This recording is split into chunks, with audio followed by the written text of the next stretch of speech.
Chapter 2 सोचना सीखना क्यों जरूरी है यार। एक सेकंड के लिए रुको। तुमने कभी नोटिस किया है कि तुम किसी भी टॉपिक पर बड़े कॉन्फिडेंस से बात करते हो, लेकिन जब कोई सीरियसली पूछे कि तुम ये क्यों मानते हो, तो जवाब अचानक ब्लर हो जाता है। ये फीलिंग, ये वो मोमेंट है जहां से इस पूरे चैप्टर की शुरुआत होती है। जॉन डुई कह रहे हैं, सोचना ऑटोमेटिकली नहीं होता, सोचना सीखना पड़ता है। और जो नहीं सीखते वो सोच रहे होते हैं, लेकिन एक्चुअली वो सिर्फ रिएक्ट कर रहे होते हैं। फर्क बहुत बड़ा है। सेक्शन 1 थॉट की 3 असली ताकतें। पहली ताकत, फ्रीडम। एक जानवर को भूख लगती है, वो खाना ढूंढता है। ठंड लगती है, वो छुप जाता है। उसके पास कोई चॉइस नहीं है, वो पुश्ड होता है, उसकी इंस्टिंक्ट उसे धकेलती है। लेकिन एक इंसान जो सोच सकता है, वो पुल्ड होता है। वो किसी दूर की चीज की तरफ खिंचता है जो अभी एग्जिस्ट ही नहीं करती। एक फ्यूचर गोल की तरफ, एक प्लान की तरफ, एक कॉन्सिक्वेंस की तरफ जो उसने इमेजिन किया है। ड्यूई इसे बहुत खूबसूरती से कहते हैं, pushed from behind versus drawn toward the future. यार, ये सिर्फ फिलॉसफी नहीं है, यही वो डिफरेंस है जो एक इंसान को जो सिर्फ आज के लिए जीता है और उस इंसान के बीच है जो 10 साल बाद की जिंदगी के लिए आज काम करता है। किसान बीज बोता है, उसे आज कोई फल नहीं मिलता, वो महीनों बाद की हार्वेस्ट के लिए आज काम करता है। ये सिर्फ फार्मिंग नहीं है, ये थॉट का सबसे सिंपल और सबसे पावरफुल एक्सप्रेशन है। तुम जो भी प्लान करते हो, करियर का, सेविंग्स का, हेल्थ का, वो सब इसी एक कैपेबिलिटी पर टिका है, प्रेजेंट को फ्यूचर के साइन की तरह पढ़ना। दूसरी ताकत, साइंस बनाना। ये और भी इंटरेस्टिंग है। ड्यूई कहते हैं, एक जानवर नेचुरल साइंस पढ़ सकता है। एक कुत्ता आंधी से पहले बेचैन हो जाता है, एक पक्षी मौसम बदलने से पहले उड़ जाता है। लेकिन सिर्फ इंसान ने आर्टिफिशियल साइंस बनाए। किसी नदी में एक बार कोई डूबा तो एक इंसान ने वहां एक पत्थर रख दिया, यहां खतरा है। उसने भविष्य के लिए एक साइन क्रिएट किया, किसी ऐसे इंसान के लिए जो वहां कभी नहीं आया था। ड्यूई ने इसे सिविलाइजेशन का एसेंस कहा है। और यार सोचो, Google Maps, weather forecast, traffic alerts, road signs, ये सब कोई मैजिक नहीं है। ये वही चीज है जो ड्यूई बात कर रहे थे, आर्टिफिशियल साइंस जो फ्यूचर के खतरे को आज दिखाते हैं। हमारे दादा दादी रास्ता याद रखते थे, तीसरी गली के बाद बाईं तरफ। हम गूगल मैप्स पर निर्भर हैं। दोनों सेम प्रिंसिपल, साइंस जो एब्सेंट को प्रेजेंट करते हैं। तीसरी ताकत, ऑब्जेक्ट्स को मीनिंग देना। यह सबसे फिलोसॉफिकल पॉइंट है, लेकिन सबसे रिलेटेबल भी। ड्यूई एक एग्जाम्पल देते हैं। एक कुत्ता क्या देखता है जब वो अपने केनल को देखता है? एक स्ट्रक्चर, एक स्मेल, एक फेमिलियर स्पेस। लेकिन क्या वो घर देखता है? नहीं, क्योंकि घर एक कॉन्सेप्ट है, उसमें हिस्ट्री होती है, मेमोरी होती है, फ्यूचर प्लान्स होती हैं, इमोशंस होते हैं। ड्यूई एक और एग्जाम्पल देते हैं। एक इंग्लिश लॉजिशियन ने कहा था, क्या कुत्ता रेनबो देखता है? उसे कलर्स दिखते हैं, लेकिन रेनबो, वो कॉन्सेप्ट, वो ऑप्टिकल फिनोमेनन, वो वंडर, वो नहीं देखता। इस बात को जरा और डीप ले जाते हैं। तुम एक चेयर देखते हो, तुम्हें उसमें दिखता है आराम, बातचीत, रेस्ट। एक कुत्ता उसे सूंघता है, चबाता है, कूदता है। सेम ऑब्जेक्ट, बिल्कुल अलग एक्सपीरियंस। और ये इसलिए नहीं कि कुत्ते की आंखें कमजोर हैं, यह इसलिए है क्योंकि उसके पास थॉट नहीं है। यार, यहां एक अनकंफर्टेबल सवाल आता है, हम जो देखते हैं क्या वो सच में देखते हैं, या सिर्फ वही देखते हैं जो हमारे मेंटल फ्रेमवर्क ने हमें दिखाने की परमिशन दी है? किसी को एक स्टार्टअप पिच दिखाओ, एक इन्वेस्टर देखेगा अपॉर्चुनिटी, एक रिस्क अवर्स पेरेंट देखेगा थ्रेट, एक कॉम्पिटिटर देखेगा कॉपी करने का चांस। सेम रियलिटी, 3 अलग ऑब्जेक्ट्स। ये ड्यूई का पॉइंट है, थॉट हमारे लिए ऑब्जेक्ट्स क्रिएट करता है। जो नहीं सोचते वो उन्हें फील करते हैं, जो सोचते हैं वो उन्हें अंडरस्टैंड करते हैं। जॉन स्टुअर्ट मिल ने इसे एक लाइन में कहा, इन्फरेंस ड्रॉ करना यही जिंदगी का असली काम है। हर डॉक्टर, हर नेविगेटर, हर जनरल, हर फार्मर सब एविडेंस पढ़ते हैं और उससे कंक्लूजन निकालते हैं। जो यह अच्छे से करते हैं वो अपना काम अच्छे से करते हैं, जो नहीं कर पाते वो भटकते हैं। सोचना जरूरी है, लेकिन सोचना गलत भी हो सकता है। अब यार, यहां स्टोरी थोड़ी डार्क होती है। ड्यूई अब तक ये बता रहे थे कि थॉट कितना पावरफुल है। अब वो कहते हैं यही पावर इसे डेंजरस भी बनाती है।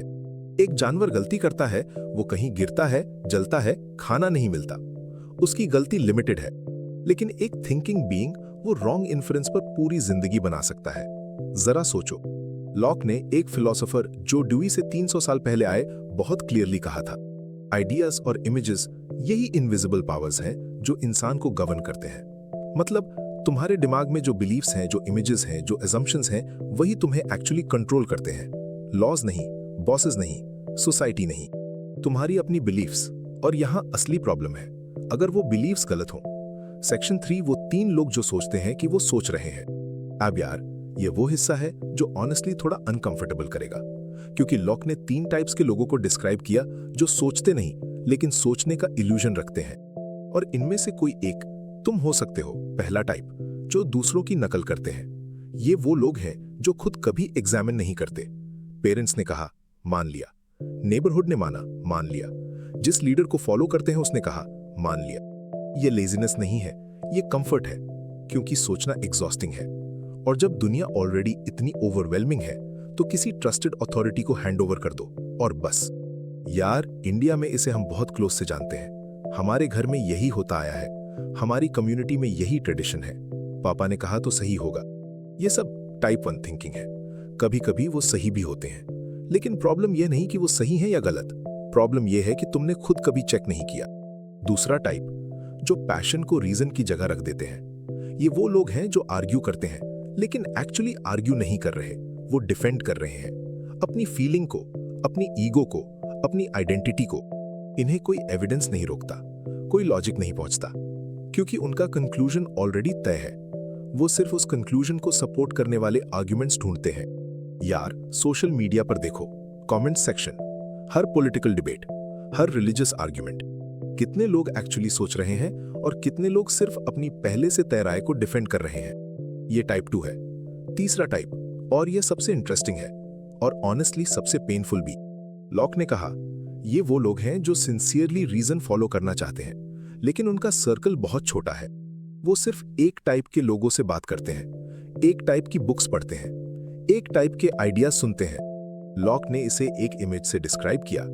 They have a pretty traffic with known correspondents in some little creek, but will not venture out into the great ocean of knowledge. एक छोटी नदी में नाव चलाते रहते हैं, समुद्र की तरफ नहीं जाते। यार, यह सुनकर मुझे ऑनेस्टली एक डिस्कम्फर्ट हुई, क्योंकि ये हम में से बहुतों की स्टोरी है। तुम स्मार्ट हो, तुम सीरियसली पढ़ते हो, सुनते हो, सोचते हो, लेकिन तुम्हारा यूट्यूब फीड कितने डिफरेंट पर्सपेक्टिव्स हैं उसमें। तुम्हारे दोस्त, क्या वो सब रफली सेम बैकग्राउंड से हैं? Same views, same life experience? अगर हाँ, तो तुम भी उस लिटिल क्रीक में हो, और वहां से निकलना ये अनकंफर्टेबल है। लेकिन यही असली थिंकिंग की शुरुआत है। को फ्रांसिस बेकन के 4 आइडल्स, वो गलत रास्ते जो स्मार्ट लोगों को भटकाते हैं। अब यार, अब आता है वो हिस्सा जो जेन्युइनली माइंड ब्लोइंग है। फ्रांसिस बेकन, जिन्होंने मॉडर्न साइंटिफिक थिंकिंग की नींव रखी, उन्होंने ये आइडेंटिफाई किया कि स्मार्ट लोग गलत क्यों सोचते हैं। उन्होंने इन्हें आइडल्स कहा, स्पेक्ट्रल फिगर्स, वो इनविजिबल फोर्सेस जो तुम्हारे दिमाग को गलत रास्ते पर ले जाते हैं। पहला idol, idol of the tribe. ये वो बायस है जो सारी ह्यूमन रेस में होता है। हम सब ऑटोमेटिकली उन्हीं एग्जाम्पल्स को नोटिस करते हैं जो हमारी बिलीव्स को कंफर्म करते हैं, और उन्हें इग्नोर करते हैं जो कॉन्ट्रडिक्ट करते हैं। इसे कॉन्फर्मेशन बायस कहते हैं। तुम किसी को पसंद नहीं करते, उसकी हर बात गलत लगती है। तुम किसी को पसंद करते हो, उसकी हर बात सही लगती है। यह तुम्हारी गलती नहीं है, यह ह्यूमन ट्राइब की गलती है, लेकिन फिर भी यह गलती है। दूसरा idol, idol of the cave. ये पर्सनल है। हर इंसान की अपनी एक केव होती है, उसका अपना टेम्परामेंट, उसकी अपनी हिस्ट्री, उसके अपने एक्सपीरियंसेस जो उसे एक पर्टिकुलर डायरेक्शन में देखने पर मजबूर करते हैं। एक इंसान जिसने बचपन में बिट्रेयल फेस की, वो हर रिलेशनशिप में थ्रेट देखेगा। एक इंसान जिसे हमेशा सक्सेस मिली, वो रिस्क को अंडर एस्टिमेट करेगा। सेम दुनिया, लेकिन हर इंसान उसे अपनी केव से देखता है। तीसरा idol, idol of the marketplace. ये लैंग्वेज का आइडल है। बेकन कहते थे, हम अक्सर ये अज्यूम करते हैं कि जहां एक वर्ड है वहां एक फैक्ट भी है, और जहां कोई वर्ड नहीं वहां कोई रियलिटी नहीं। यार, ये आज और भी रेलेवेंट है। टॉक्सिक मैस्कुलिनिटी, सूडो सेक्युलर, वोक, एंटी नेशनल। इन वर्ड्स को सुनते ही दिमाग एक पर्टिकुलर डायरेक्शन में जंप करता है। वर्ड ने एक रियलिटी क्रिएट कर दी, चाहे वो रियलिटी हो या ना हो। लैंग्वेज हमें थिंक करने में हेल्प करती है, लेकिन लैंग्वेज हमें ट्रैप भी करती है। चौथा idol, idol of the theatre. ये सबसे सटल है। ये वो आइडियाज हैं जो किसी पर्टिकुलर एरा की फैशन होती हैं, जो जनरली एक्सेप्टेड है, जो मेन स्ट्रीम नैरेटिव है। हर जनरेशन में एक करंट ऑफ थॉट होती है जो बिना क्वेश्चन किए एक्सेप्ट हो जाती है। आज से 50 साल पहले कुछ बिलीव्स ऑब्वियस थी, आज वो आउटडेटेड लगती हैं। आज जो ऑब्वियस लगता है, 50 साल बाद शायद वो भी आउटडेटेड लगे। आइडल ऑफ द थिएटर यही है, जो आज का कॉमन सेंस है वो एक्चुअली कंस्ट्रक्टेड है, एग्जामिन नहीं किया गया। यार, इन चारों को एक साथ देखो, ट्राइब बायस, पर्सनल केव, लैंग्वेज ट्रैप्स, एरा फैशन। और अब ऑनेस्टली बताओ, तुम्हारी कितनी बिलीव्स इन चारों में से किसी एक से आई हैं? सेक्शन 5 इन्फ्रेंस एक लीप है और वो लीप गलत हो सकती है। अब यार, ड्यूई अब सब कुछ एक जगह लाते हैं। थिंकिंग का मतलब है इन्फ्रेंस, यानी जो प्रेजेंट है उससे जंप करना, जो एब्सेंट है उस तक।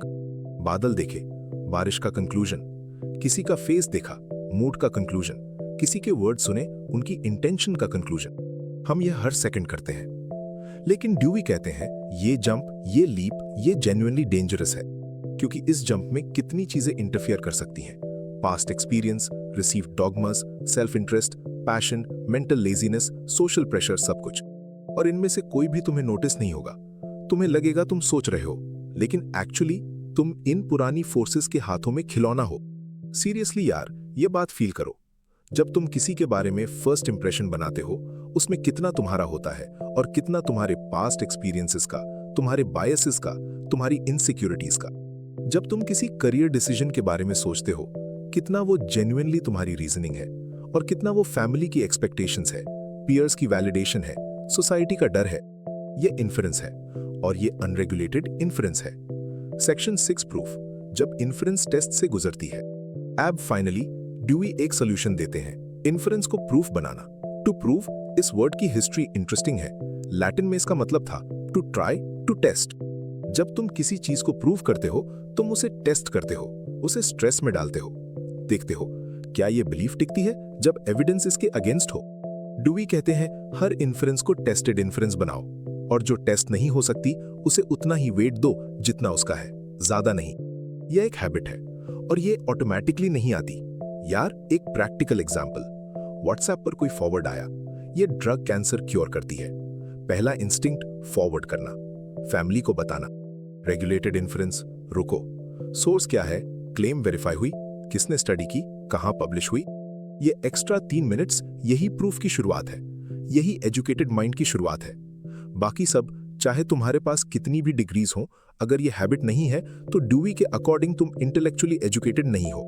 7 ट्रेनिंग ऑफ माइंड, यही है एजुकेशन का असली मतलब। और यहां आता है इस पूरे चैप्टर का कंक्लूजन। ड्यूई कहते हैं एजुकेशन का काम क्या है, फैक्ट्स याद करवाना, फॉर्मूला सिखाना, डेट्स बताना? नहीं, एजुकेशन का असली काम है टेस्टेड बिलीव्स और मेरे असर्शंस के बीच डिस्क्रिमिनेट करने की डीप हैबिट बनाना। यानी ये आइडेंटिफाई करना कि मेरी कौन सी बिलीव्स एक्चुअली एग्जामिन्ड है और कौन सी सिर्फ इनहेरिटेड है, अस्यूम्ड है, सोशली रिसीव्ड है। और ये हैबिट नेचर का गिफ्ट नहीं है, ये ट्रेनिंग से आती है।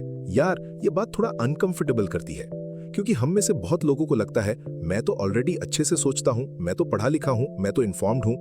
लेकिन ड्यूई बहुत क्लियरली कह रहे हैं, इंफॉर्मेशन और इंटेलेक्चुअल एजुकेशन 2 अलग चीजें हैं।